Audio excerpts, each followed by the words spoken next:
जैन विद्यार्थियों, हम लोग देखेंगे 9th क्लास का बहुत ही इम्पोर्टेंट क्वेश्चन है, ऑब्जेक्टिव टाइप क्वेश्चन है। इसको कैसे हम लोग सॉल्व करेंगे। 3 squares are joint at their corners and strung between the 2 vertical poles.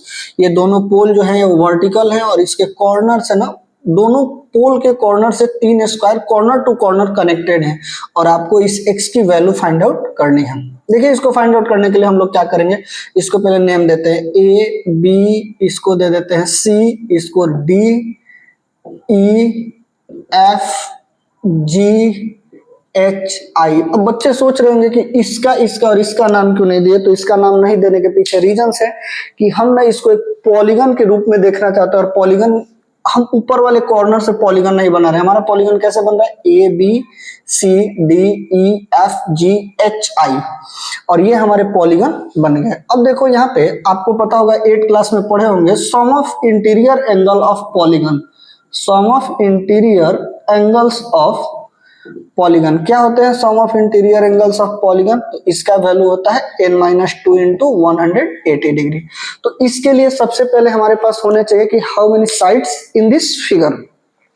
इस फिगर में कितने साइड्स हैं, तो साइड काउंट करेंगे हम इस फिगर में। तो यहां से अगर काउंट करना सोचे तो 1 2 3 4 5 6 7 8 एंड 9।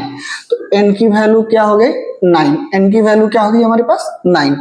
अब 9 साइड्स हैं तो sum of interior angle find out कर लो। तो sum of interior angle equal to क्या हो जाएगा, sum of interior angles equal to n-2 into 180 degree. n की वैल्यू क्या है, 9। तो 9-2 इंटू 180 डिग्री, तो ये हो गया 7 इंटू 180 डिग्री 1260 डिग्री। अब 1260 डिग्री आया ना, तो अब ये सारे एंगल्स ये जो बन रहे इंटीरियर एंगल, इस सबका सम करेंगे ना तो ये भी आएगा 1260 डिग्री के accord equal. Now 1260 equal to, ये देखो ये वर्टिकल है तो यहाँ भी 90, वर्टिकल है तो यहाँ भी 90। 90 plus 90 plus 30 plus 124 plus 75 plus x। But देखो ना, साइड 9 है तो एंगल भी 9 होने चाहिए ना, जितने साइड उतने एंगल।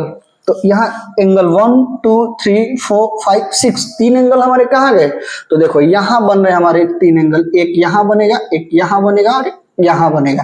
अब यहाँ पे समझते हैं, मान लो कि ये स्क्वायर का कॉर्नर है तो स्क्वायर का ईच एंगल 90 डिग्री का, और इस पॉइंट, इसको हम कॉर्नर को एक पॉइंट समझे तो एक पॉइंट के चारों ओर बनने वाले एंगल्स का सम कितना डिग्री, 360। तो ये 90 निकल गया तो यहाँ कितना बचा, 270। दैट मीन्स यहाँ भी बनेगा 270, यहाँ भी 270 एंड यहाँ भी 270।